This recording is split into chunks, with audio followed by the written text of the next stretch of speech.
క్షమాపణ పొందనిచో ఫలితము నరకమేగా.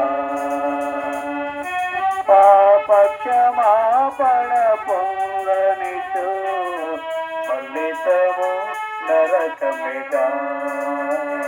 ప్రభు యేసే సత్యమయా, ప్రభు యేసే సత్యమయా.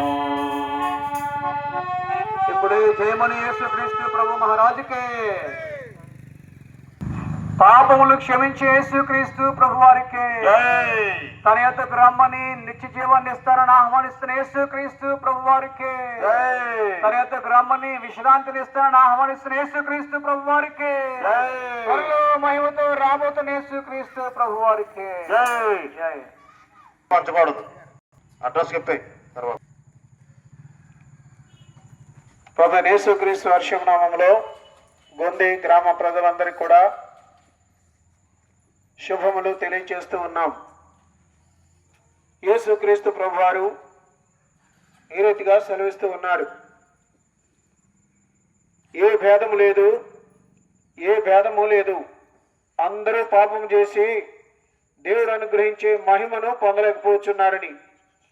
ఏ మహిమను మోక్షాన్ని అయితే మానవుడు పొందలేకపోతున్నాడు, అదే మహిమలో అదే మోక్షంలో నిన్ను నన్ను చేర్చుట కొరకై ఈ భూమి ఆకాశము సూర్యచంద్ర నక్షత్రాలు నదులు సముద్రాలు పర్వతాలు సమస్తాన్ని కలుగు చేసినటువంటి సృష్టికర్త అయినటువంటి దేవాది దేవుడు 2025 సంవత్సరాల క్రితం ఈ భూలోకానికి వచ్చి 33.5 సంవత్సరాలు జీవించి నాలో పాపమన్నదని మీలో ఎవరైనా రుజువు చేయగలరా అని నీ కొరకు నా కొరకు శిలువ మ్రానుపై వేలాడి శ్రమ అనుభవించి చనిపోయి సమాజేవుడు తిరిగి లేచినటువంటి ప్రభువైన యేసుక్రీస్తు వారిని మీకు పరిచయం చేయడానికి మేము ఇక్కడికి వచ్చి ఉన్నాం.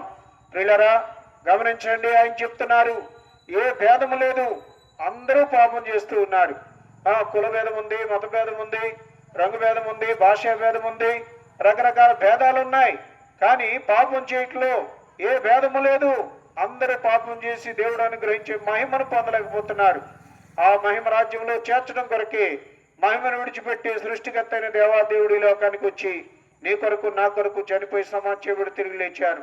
గమనించండి, ఈ యొక్క క్రిస్మస్ శుభదినాల్లో మరి ఈ విషయాలు చెప్తున్నారు ఏంటని మీరు అనుకోవచ్చు. అసలు ఆయన వచ్చిందే మన అందరి కోసం చనిపోవడానికి, మన పాపాలు పరిహరించడానికి, మనందరినీ కూడా మోక్షంలో చేర్చడానికి ఆయన ఈ లోకానికి వచ్చారు. వచ్చి మానవులైన మనము మరి చేతులతో చేసిన పాపాల కొరకు ఆయన చేతుల్లో మేకులు కొట్టించుకున్నారు. మరి మన హృదయంతో ఆలోచించడానికి దురాలోచనల కోసం ఆయన పక్కలో బళ్ళు పొడిపించుకున్నారు. మన తలతో ఆలోచించడానికి వ్యర్థమైన తలంపుల కోసం ఆయన తల మీద ముళ్ళ కిరీటం పెట్టించుకున్నారు. మన కాళ్ళతో వెళ్ళరాని చోట్లకి వెళ్ళినందుకు ఆయన కాళ్ళలో మేకులు కొట్టించుకున్నారు. ప్రియులారా, మన శరీరంతో చేయరాని కార్యాలు చేసినందుకు ఆయన శరీరం అంతా కొరడా దెబ్బలు కొట్టించుకున్నారు. ఎందుకోసం అంటే మానవులమైన నీవు నేను మనందరం చేసినటువంటి పాప భారము, పాపపు శిక్ష ఆయన భరించారు. మానవులమైన మనకు విడుదలనిచ్చారు. ప్రియ సోదరుడా, సోదరి, అమ్మాయ్యా, ఈ సాయంకాల సమయంలో మేము రీతిగా పాటలు పాడుకుంటూ ఈ విషయాలు వచ్చి మీ గ్రామానికి వచ్చి మీ ఇంటికి వచ్చి ఈ విషయాలు తెలియచేస్తుంటుండగా మరి నమ్మండి, ప్రభు యేసునందు విశ్వాసం ఉంచమని మిమ్మల్ని బ్రతుకులాడుతూ ఉన్నాం. నమ్ముట నీ వల్ల అయితే నమ్మడానికి సమస్తము సాధ్యమే అంటున్నాడు. అనగా మోక్షం సాధ్యం, పరలోకం సాధ్యం. కాబట్టి యేసుక్రీస్తునందు విశ్వాసం ఉంచమని ప్రభు పేరిట మనం చేస్తూ ఉన్నాం. గమనించండి, సూక్ష్మలో మోక్షం ఉంది. నువ్వు ఎక్కడికో వెళ్ళి ఏవేవో చేయాల్సిన పని లేదు. నువ్వు మోకరించి యేసుక్రీస్తు ప్రభువా నేను పాపిని, నా పాపములు క్షమించని అడిగితే ఆయన కుమారుడు యేసు రక్తము ప్రతి పాపమును మనల్ని పవిత్రులుగా చేస్తుంది. అప్పుడే మనం మోక్షంలో చేరడానికి అవకాశం ఉంటుంది. ఆయన చెప్పారు, నేనే మార్గము, నేనే సత్యము, నేనే జీవమని.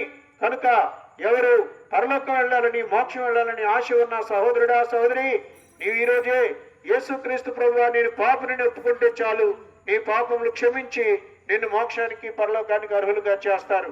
అట్టి కృపా పరిశుద్ధాత్మ దేవుడు ఈ మాటలు వింటున్న ప్రియులందరికీ కూడా దయచేయును గాక. ఆమేన్. ఆమేన్.